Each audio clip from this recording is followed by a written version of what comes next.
Good afternoon, family. Welcome to another episode of Documenting Dreams. This is episode 10.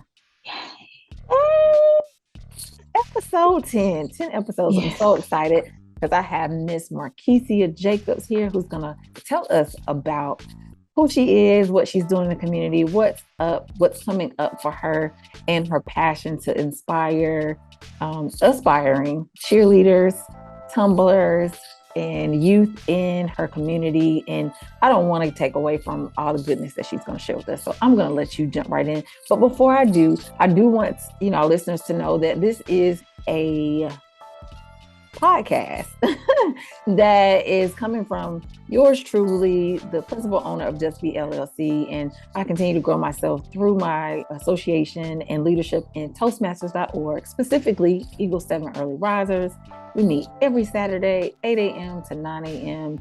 And I'm just so grateful for the opportunities that exist when I decided to become a part of such a great organization to build upon speaking skills and so many other things that have happened as a result. So I don't want to be remiss by not saying that that's part of the reason that I've arrived at this place and I get to be in the presence of people like Miss Markecia Jacobs, who's going to tell us about herself and introduce some of the things she has coming up. And again, this is episode 10. So Markecia, Yes. welcome to Documented Dreams. Tell me, if you had to Okay. give us your elevator speech, what would that be?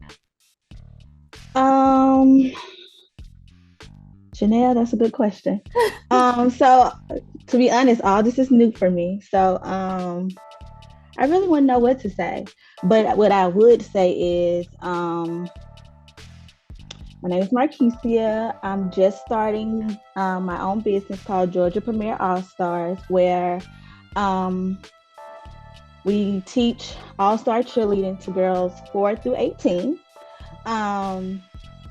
This is my passion. This is something I always wanted to do in my community. I just felt like that was my giving back to my community because cheerleading is my passion. And, people have their own ways of giving back. So I felt like cheerleading was my way of giving back to the community. So next year, 2024 will be our season 1. Nice. We're still in our startup. So yeah, we're just getting things together and hoping it all falls in place before May 2024. Well, you're well on your way. You have a plan, you have a vision, and I'm sure you're aligning yourself with the people that will help that vision come to fruition because you do a great job of identifying and knowing what key players can help you become successful. So I'm super proud of you having the idea as well as taking a chance on yourself and building a business because it's so important for us to see more African Americans and African American females taking a chance on themselves and building their brands and showing other races and communities that we can do it too, as Yes. well as our community. So I'm grateful for that. Thank you. Okay, so you arrived at this place at some point, and I think we all have a story to tell. One of my recent posts on LinkedIn was tell your story. And so if you were going to tell your story or have someone else tell your story, where would that story begin? I think it would start at that 6-year-old girl from Atlanta, Georgia, being the only child, feeling lost. Um, that girl was lost until I found cheerleading because I was the only child. I didn't really have all my not siblings, all my cousins and my aunties were a lot older than me. So nobody wanted to hang with a 6-year-old and everyone else is 12. So I was kind of lost until I got into cheerleading. So my story would start a 6-year-old girl lost, finding her way to a group of sisters that I'm still sisters with to this day. They helped me grow into a woman that sometimes I can't believe that I am. Nice. So you surprised yourself in many ways. Yeah. Yes, definitely. Yeah. Definitely. Yeah. Definitely. Do you think, would you have been able to feel that surprise had you not been attached to, like you say, your sisters, cheer? Do you think that you would have found it another place or cheer would had to be the place? I think I could have found it somewhere else because I do have friends that are not cheerleaders. So I probably could have found it with my other friends or now my siblings because along came the siblings. Right. But, yeah, so I think I could have found it somewhere outside of my cheer sisters or cheering. Good, good. Do you think you did find it somewhere else later on outside of cheer, or was it always in association with? Um, mm, I think it was always with. No, I won't say that. So I think I did find it outside of cheerleading because at one point in time I did stop. Like once I became a mother, I was like, yeah, cheerleading is over for me. Mm. Um, it's so much that you can do with cheerleading at 25, 30. So I think when I got to a point like 27, 28, I was like, maybe it's over. Maybe we should just try to do something else Mhm. because it's maybe you should adult another way. So Yeah, yeah. So yeah. I kind of yeah. So yeah. Yeah. But now you're finding your way back to, a way to connect. So, how Mhm. did that feel to figure it out? Or when did you figure out, what, though I have to adult, I still can, tap back into that special place for you. It's actually funny. I was at work one day and I was standing. So we in a new building and I was standing at the microwave waiting on my food. And I was just doing a cheer from college. And I'm like, snap out of it. Like, but I kept going and I'm like, kept going. So it just kept happening. Like anywhere I go, if I'm just in a place of quiet, I'm just busting out doing a cheer in my head or trying Oh, to think wow. of the words. So I'm like, you really still have a passion for it. Like you really want to do it. You really want to be around it. So, and then I go to high school games and I'm like, oh my gosh, I miss it so much. Yeah. Like, then when I go back for homecoming, I'm like, oh my gosh, this is what I'm supposed to be doing. So Yeah. it's like the passion left, but it always finds its way back. So I'm like, maybe that's what you should be doing. That's definitely what you Yeah. should be doing. Yeah, that continued to resonate. So you cheered in college. Yes, I did all 4 years. Nice. I went to college on the cheerleading scholarship. So yes, which was Okay. unbelievable for me Yeah. at the HBCU. When I got there, she was like, "Oh, you definitely give out cheerleading scholarships." I was like, "Okay." Wow. So of course, HBCU, you gotta shout it out. What's that Yes, HBCU? the Benedict College in Columbia, South Carolina. Okay, the Benedict. So Benedict gave you a full ride. Like how would It was for half. It was a cheer? half ride. It was a Oh, half half ride. ride. Okay, okay. I'm Yes. sorry. So So they a give half ride. half ride. But still, the fact that it was cheerleading for one, we Yes. don't usually hear that, and they Yes. offered you, a half ride. It doesn't matter. The fact is, they were Right. giving you Right. free money, right? Yes. And At a private institution. at a Yes. private institution, specifically a historically Black college and university. So, how did that impact your college experience? Or just, so now we have cheer, your passion Yes. is met in a place where you're going to grow and develop in this unique way. Mhm. So, tell me about that experience. Cheering at the collegiate level was, I always have to say, it was like one of the best experiences. So it took me all over the world, like places I had never imagined going. We cheered at the Jet Stadium my freshman year in a classic, and I'm like, Wow. wow, like it was just, Yeah. it just opened my eyes to a lot of different places. It was just amazing. Even not knowing that they did offer cheerleading scholarships, just to even be thought about like that, because they don't Yeah. really give them out often. Right. So when my coach brought it up to me, I'm like, I didn't even know that was a thing. And she was Right. like, yes, it's a thing. And I'm like, oh well, if I deserve it, I'll take it. Exactly. But it just opened my eyes to like the world is so big. It's not Yeah. just Atlanta, Markecia. It's different places, and you can meet all different kind of people that are interested in what you're interested in. Yeah. And that was just eye opener for me, being from Atlanta, moving 3 hours away, and it was just eye opening. Yeah. So, okay, now we're going on a whole different level now, right? A whole different direction in this conversation, because we're talking about college, you're talking about the opportunity to cheer, you got half of your school paid for while you were there. Somebody saw something in you in this space, and you're 3 hours away from home, right? And you got to see some things that you might not ever have had the opportunity to see in the collegiate space. So let's just kind of tap into that. Let's just go into that. Okay. How important is the college experience? Oh my gosh, that is super, super important. Mm, I honestly don't know where I would be without Benedict. mm, Honestly, yeah, like I made some lifelong friendships. I learned some things about myself as a person. yeah, The education was great. I had supportive professors, advisors. yeah. My cheerleading coach to this day, we talk almost once a week. Um, it was just an experience that for me was I'm forever grateful for. Yeah. I wouldn't change it for the world. Like people be like, you would think you would have went to another school? No, I would have stayed where I was at. Because Same. the experience I received, oh my God, I'm forever grateful. I'm forever grateful for Yeah. that. And then, did it feel a lot of times, we choose certain settings because of the feeling that we get. And I know for me, I had this one little blip on the screen where I thought I wanted to go to a PWI, trying to be rebellious. My whole family went to Mm-hmm. the North Carolina Mm. Agricultural and Technical State University. And Okay. yes. And so I had this moment where I ain't trying to go where everybody else goes. And Mm-hmm. it was Mm-hmm. such a blip, such a blip. Mm-hmm. But then I started thinking, I was like, what in the world would you want to start out in your collegiate career, not being at a place where it's already familiar? I grew up going to homecoming. You are a family person. And Mm-hmm. so shifting to and that's no knock on a PWI, because in fact, I ended up going there for graduate school. I went to East Carolina for Mm-hmm. graduate school. So I knew I needed both experiences, right?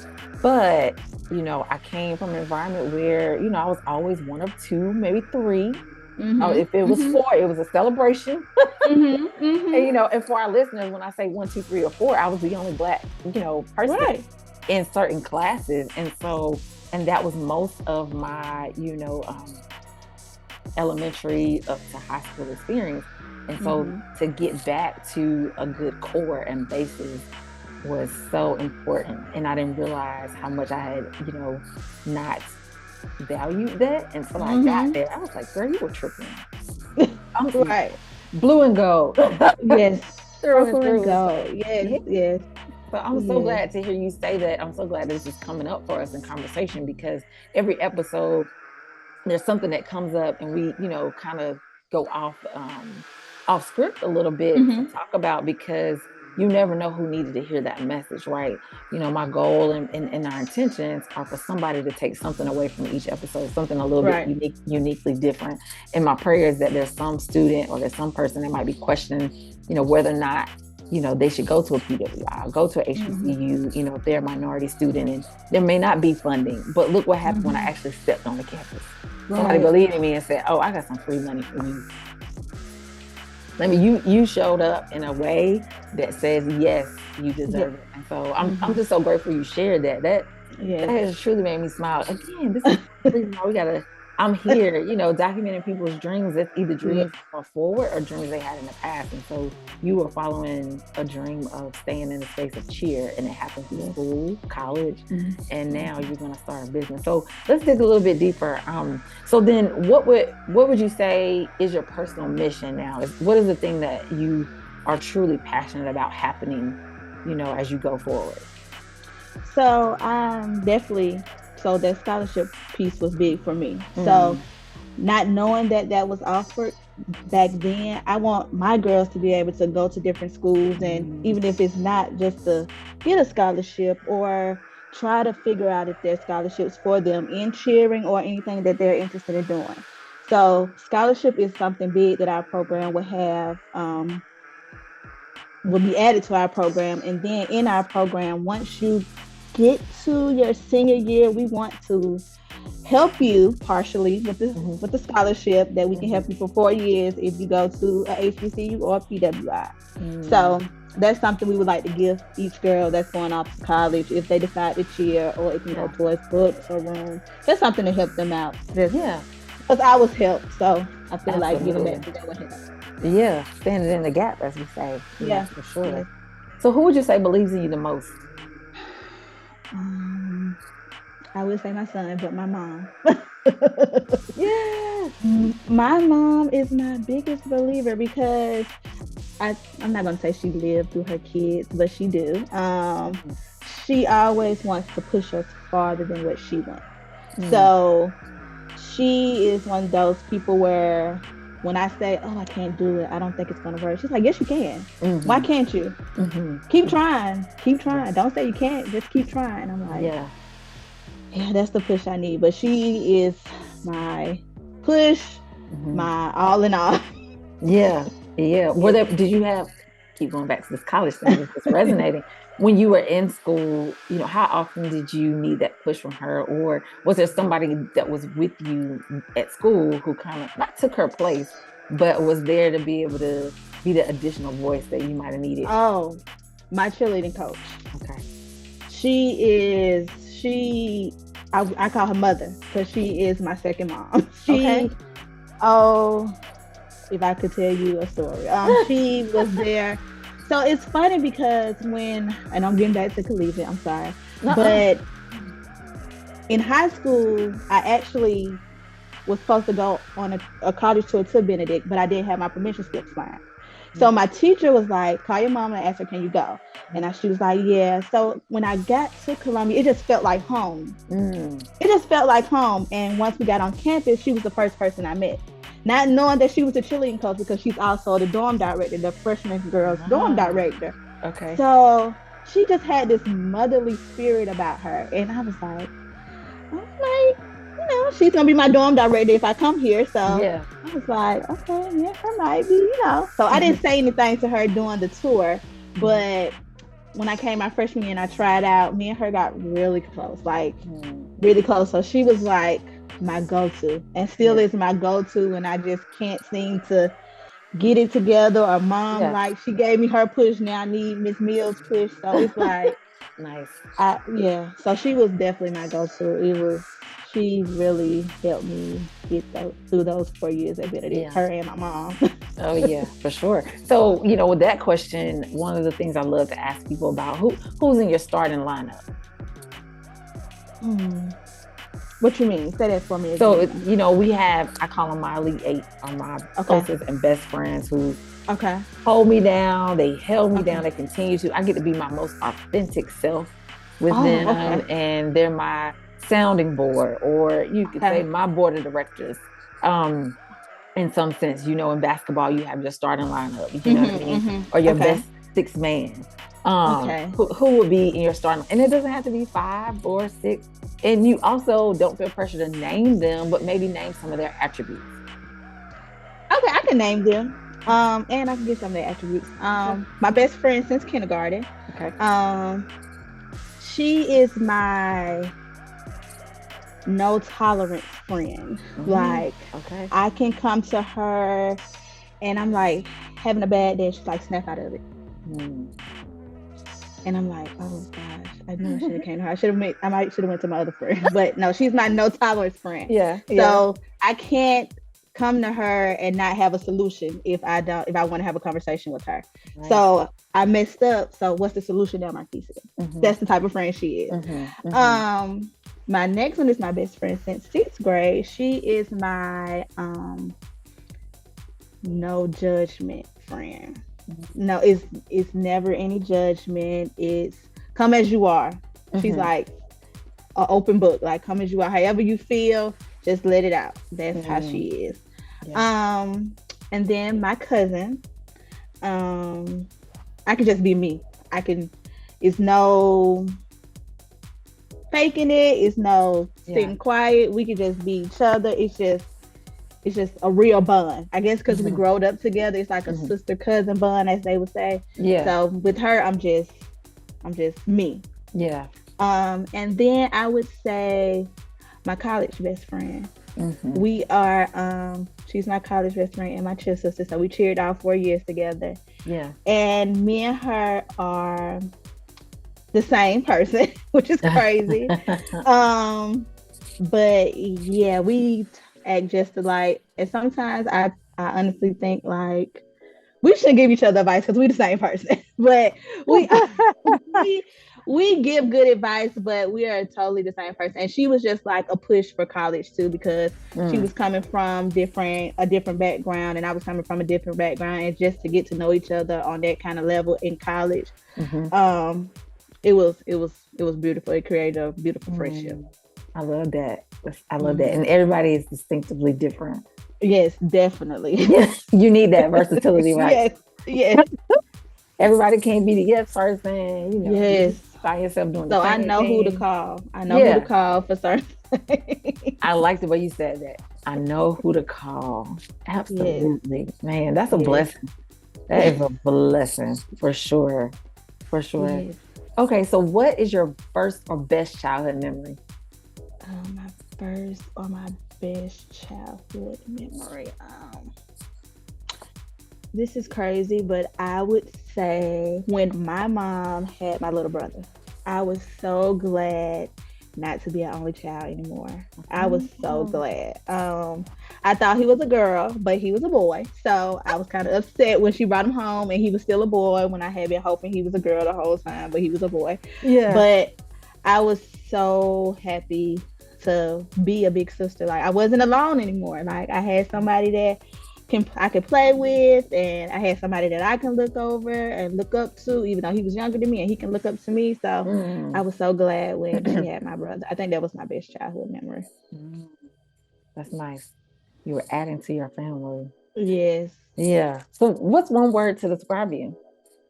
Describe me. Uh huh. Ooh, Or is there one word to describe you? I don't think it's one word. You can say what comes to mind. I mean, if there's more than one word, I mean, I would say persistent. Um, I would say persistent because when you're persistent, you're going through something and working towards something at the same mm, time. hmm, So,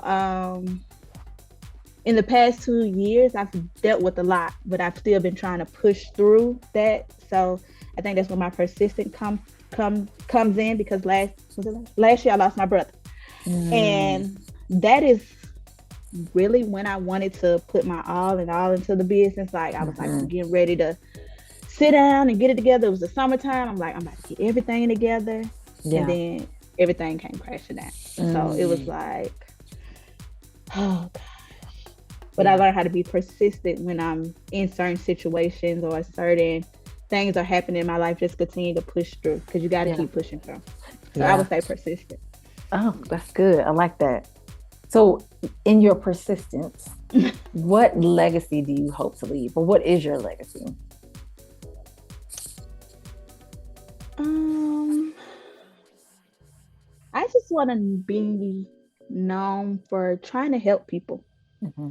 Um, Helping others, just helping people. I think that's a big part of my passion too. Hmm. I always feel like I need to help somebody, and I think that's why I'm in the career that I am in now, Hmm. because I always feel like I need to help someone. Um, because growing up, I seen that with my mom and my grandma. They were always helping others, like in the church, really big, helping the homeless. We would go out and feed the community on certain holidays. So I think my legacy I want to leave is helping people. Like she was a genuine person that literally loved helping people. Like if I can't help Okay. you, I don't think I should be around you. Like if I can't bring something positive to you or leave you in a better place when I leave, I shouldn't be around you. Oh, that's good. So Leaving people yeah. in. Yeah. Yeah. I Yeah. want to leave you better than you were before I Hmm. came. So Yeah, I feel that. And I can mhm, appreciate that. That's yeah. definitely, something that I try to do. And sometimes I feel bad if I didn't, you know. Right. Yeah. It's like, gosh, God, you know me, my intentions, are good. Even my frustration, and Mhm. in my frustration, if I can, like to your point of being persistent and consistent and trying to do Mhm. that, then that's something I definitely want to do. Um, that's good. So I want to ask you, I want to share a quote with you, and then you tell me what Okay. comes up for you. Okay. The best is yet to come. What Mhm. does that mean for you? The best is yet to come. It's always something bigger. Mm, It's always something bigger. The best is yet to come for me mean it's something bigger coming for you. Don't be don't dwell on what's going on there because something bigger is coming. Something mm, better is coming. So and I that's crazy that I say something bigger is coming because I every day I when something goes wrong in my life, I always say it's bigger than me. Or when Mm, something doesn't go my way, Markecia, it's bigger than you. Like if I get a no from a contractor, it's bigger than you, Markecia. So mm. I like the best is yet to come because it kind of makes me feel like it's bigger than you, Markecia. Yeah. Yeah, Yeah. that's the quote that came to mind when I thought about you.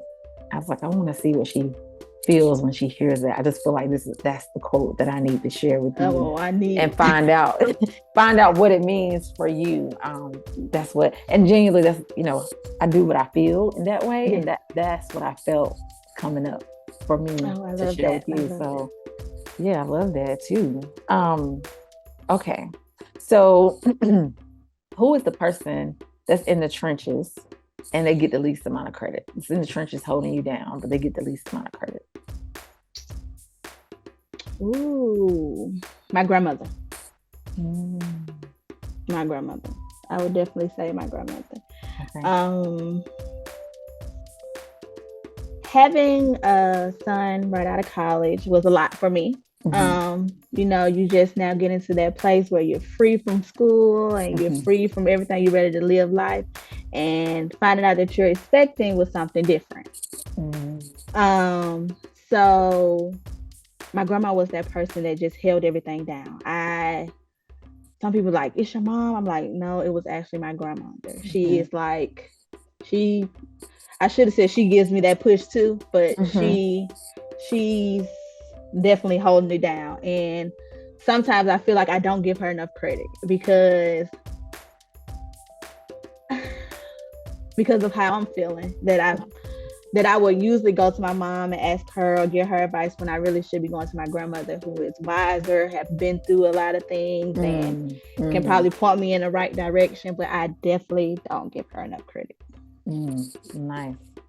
If you had an opportunity to do that, would you go ahead and tell her all the things, or would you just, keep it simple? Like, grandma, you deserve all the best. Sometimes we want to make it a big, celebration and all that. People say Mm-hmm. giving your flowers while you're Yeah. here. Do you think she would appreciate the big celebration, or would she want, just to hear the simple words like thank you? Like how would you best honor her? Um, I think she'll be okay with the simple thank you. Mm-hmm. I think she'll be okay with a simple thank you because quite often I don't say thank you. I'm usually like, Grandma, I need this. Or Grandma, hey, you thought about this? Or Grandma, you want to do this? Or Grandma, and I'm never like, just slow down Yeah. and just thank her for what she already did. Oh. So, yeah, I think she'll be okay with a simple just thank you. Mm. That was very vulnerable of you. Like, Yeah. because, grandmas are so precious. And, Yes. and we want to make sure we honor them, but to be able to say that that's what she needs, and for you Mm-hmm. to, be able to say, honestly, I don't say it enough, because Mm-hmm. sometimes we assume just because somebody's older, we have a close-knit family or whatever, that Mm-hmm. they're getting all the things that they need from us. But to your point, she just want to hear thank you. Like, just keep, Yeah, that's you it. know. Like, sometimes grandma's time. We Yes. forget which makes sense, right? They're getting older, and time is one of the most precious gifts we have. And so I think it's important that we, honor people the way that they would want to be honored, whether it's simple or, in this case, you're saying it's simple, but even if they want it big, like, let's honor them. Mm-hmm. And so I think that's super sweet and very vulnerable of you. So I honor you for that as well. All right. Who no, that's not what I'm gonna say. I actually want to say what is the hardest decision you had to make, and who did it impact the most? The hardest decision I had to make, and who did it impact the most? This might be another vulnerable moment. The hardest decision I think I made was becoming a parent. Mm-hmm. Becoming a parent, and I'm not saying in a bad way, I'm saying in a Yeah. good way. Yeah. Becoming a parent and not doing it the correct way. And when I say the correct way, guys, I'm saying a 2-parent home, a marriage. That's you want that. Mm-hmm. Mm-hmm. So I think that was the hardest decision for me, and Mm-hmm. it impacted me. It didn't impact anyone else, because I always felt like when I did get, if I ever got into a situation like that, I'm not gonna blame anybody else. It was me. It was all me. I can't blame nobody but me. So it was a hard decision, knowing that I wasn't ready. But when the time came, I knew then that you had 9 months to prepare yourself. So now you're ready, and you know what to do, and you know how to manage. You just got to stay the course. So I think that was the hardest decision I made then, not knowing how to be a mom, not knowing what to do, not knowing if I was going to have a support system like I did. Because in my mind, everything was negative. Like, if I go through this, nobody's going to care. Nobody's going to be here.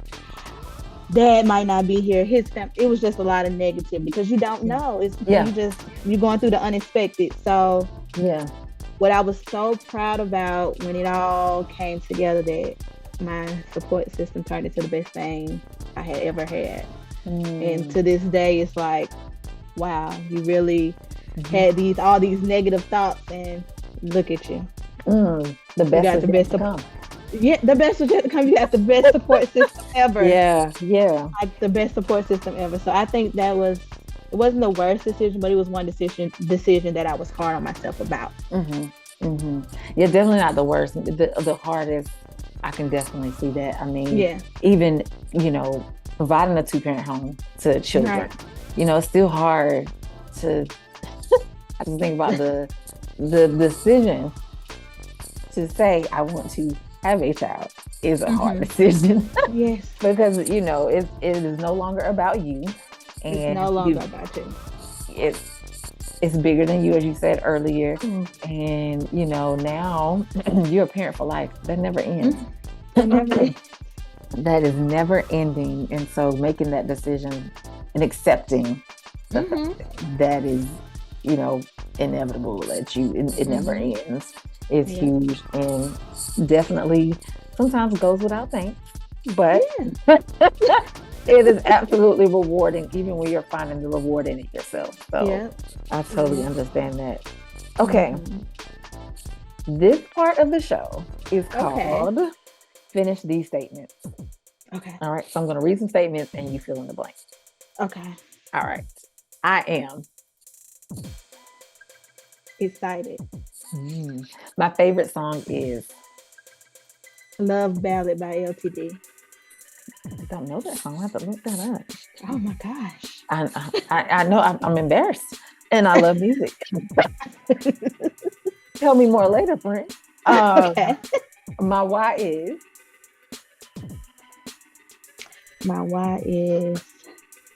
because of Gino. People think I am, but I am really intimidating, but I am really shy. Ooh, okay. I get really nervous when I have to talk in front of large crowds. Okay. When I hear blank, I am running to the dance floor. Look if you both. That's that A in you, baby. and a HBCU experience all day. So not mad at that. I feel that all the way. All right. I know all the lines too. Dream Girls. Okay. Can't stop, won't stop. Pocket full of records. I think that's what it say. I think that's what it say.